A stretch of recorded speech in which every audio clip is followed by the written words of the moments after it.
বাড়িতে যাকে স্ত্রী ভেবে একসঙ্গে 20 বছর একই ছাদের নিচে পার করলেন, পরে জানতে পারলেন আইনগতভাবে সে তার বৈধ স্ত্রী নন। এমনটাও কি সম্ভব?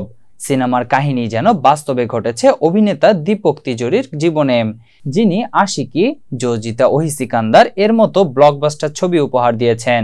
শিবানী তোমরকে বিয়ের প্রায় 20 বছর একসঙ্গে কাটিয়ে দেন এই দম্পতি।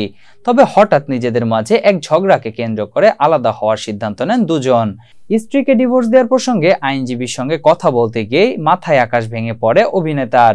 জানতে পারেন শিবানী তোমর প্রথম স্বামীর সঙ্গে আইনি বিবাহ বিচ্ছেদ করেননি, যার ফলে আইনগতভাবে তখনও পর্যন্ত প্রথম স্বামীর বৈধ স্ত্রী ছিলেন তিনি। এমন এক ঘটনা প্রকাশ্যে আসতেই বড় ধাক্কা খান দীপক। যার সঙ্গে এতদিন সংসার করছেন সেই বিয়ে নাকি আইনসিদ্ধ নয়। স্ত্রীর প্রতারণার বিষয়টি কাটিয়ে না উঠতেই দীপককে আরো একটি ধাক্কা দেন শিবানী।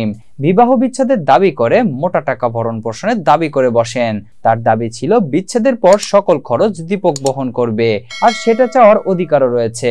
বেআইনি বিয়ের সঙ্গে অবাস্তব আবদার মেনে নেন দীপক, কারণ তাদের মেয়েরা সে সময় নাবালিকা ছিল, যে কারণে নতুন কোনো ঝামেলা সৃষ্টি করতে চাননি অভিনেতা।